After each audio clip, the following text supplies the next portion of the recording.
Olá, tudo bem com você? Seja muito bem-vindo a este canal. Eu sou Renata, sou contadora e trabalho com orientação contábil para o terceiro setor. A minha missão é ajudar organizações como a sua, associações, fundações, igrejas, projetos sociais, para que vocês possam se regularizarem, crescerem e também fazerem parcerias com o governo. E no vídeo de hoje eu vou explicar para você de uma forma bem simples o que significam essas siglas que confundem muita gente. OSC, OCIP, OS. Você vai entender o que é cada uma, o que muda entre elas e quando é interessante buscar uma dessas qualificações para a sua entidade. E para começar, vamos entender onde tudo isso se encaixa. A gente ouve muito falar em setor público, setor privado, mas vamos às características de cada um. O setor público é o governo, ou seja, prefeituras, estados, órgãos públicos em geral. E o setor privado são as empresas, as que visam lucro, como lojas, supermercado, qualquer outro tipo de comércio, prestadores de serviço. E agora existe também um terceiro setor, que é onde entram as organizações da sociedade civil, ou seja, as entidades sem fins lucrativos que prestam algum serviço de interesse público.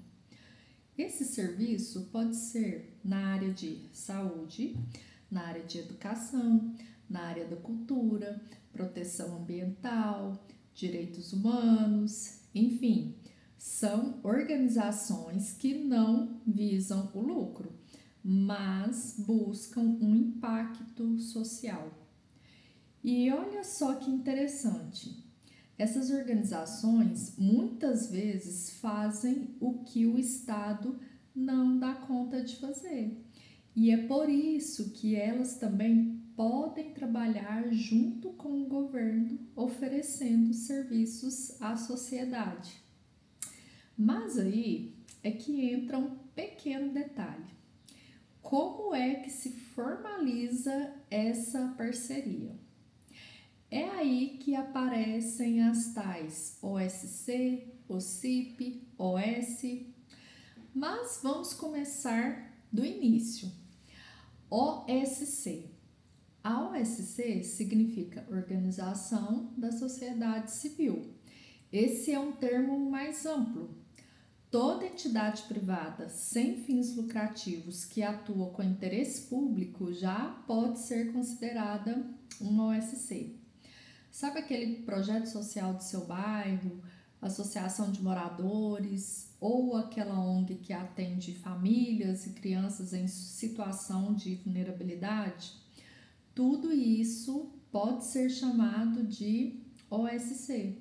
Inclusive igrejas, fundações, institutos, todas essas entidades, desde que tenham um CNPJ ativo e não distribuem lucros, se encaixam nessa definição.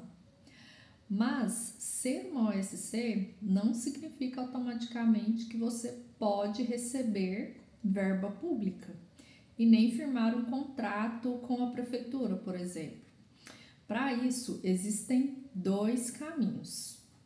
Primeiro, se qualificar como OCIP ou, segundo, se qualificar como OS. A OCIP.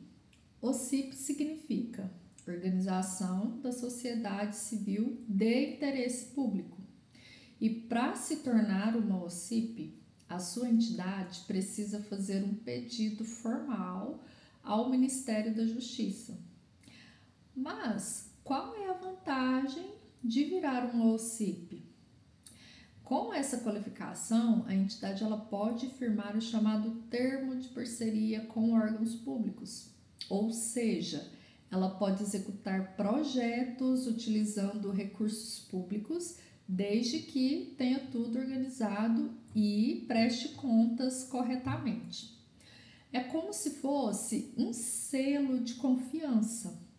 O Ministério da Justiça reconhece que aquela determinada entidade tem capacidade e responsabilidade para trabalhar junto com o governo.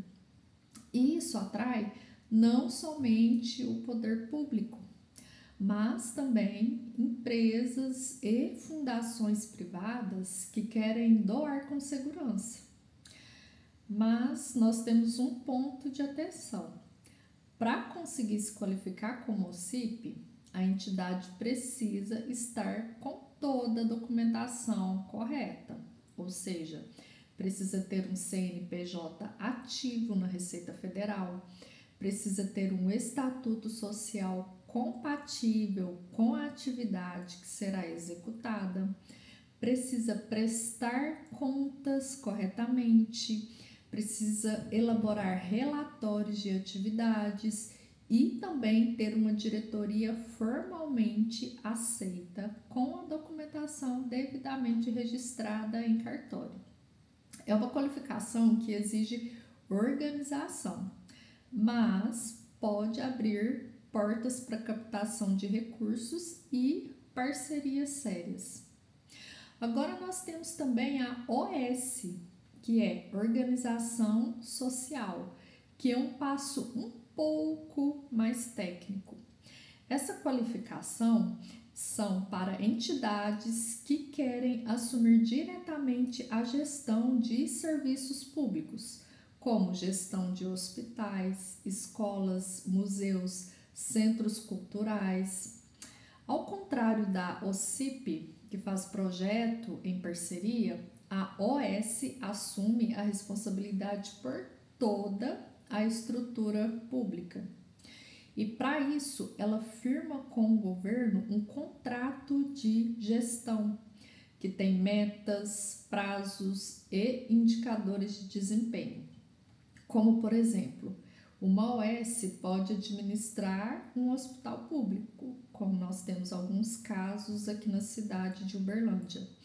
Ela vai organizar a escala, comprar insumo, contratar médico, ou ainda ela poderia gerir uma escola técnica com professores, estruturas. Essa qualificação ela é dada por cada ente da federação, ou seja, pode ser concedida por uma prefeitura ou pelo governo estadual ou ainda pelo governo federal também. Mas é claro que, para isso, a entidade precisa mostrar que tem capacidade técnica, administrativa e financeira. Não é qualquer ONG que vai virar uma OS de uma hora para outra. É um processo muito rigoroso e geralmente voltado para entidades maiores, com histórico comprovado. E agora vamos fazer um resumão comparando os três tipos. Imaginem só uma escada com 3 degraus. No primeiro degrau, nós temos a OSC, que é qualquer entidade sem fins lucrativos.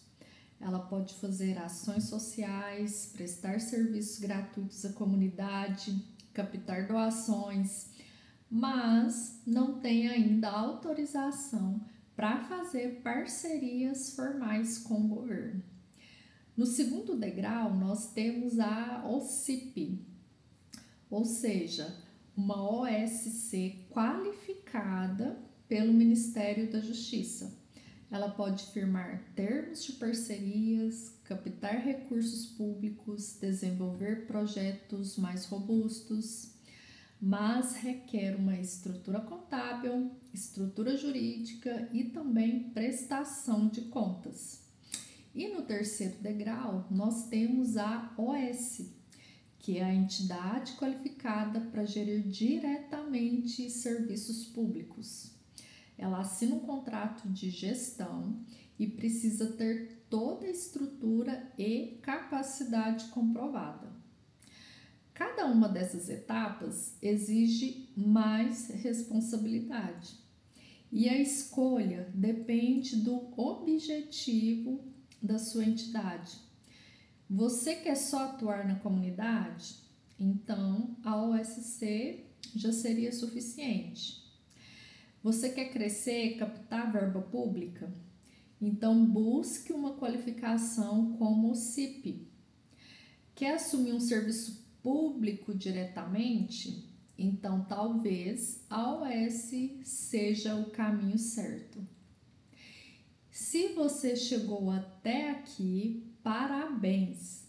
Agora você entendeu a diferença entre OSC, OCIP, OS e pode fazer escolhas mais conscientes para o futuro da sua organização. E se você já faz parte de uma associação ou pretende montar uma, entender essas diferenças evitam problemas, abrem portas e mostra o profissionalismo da sua associação. No próximo vídeo, eu vou te mostrar o passo a passo para organizar a sua associação, com toda a documentação que você precisa e também dicas práticas. Se inscreva aqui no canal, deixe o seu like, compartilhe esse vídeo com as pessoas da sua diretoria, da sua igreja, da sua ONG ou da sua fundação e me conta aqui nos comentários. Você já conhecia essas siglas? Qual dessas faz mais sentido para a sua realidade? Até o próximo vídeo. Tchau, tchau!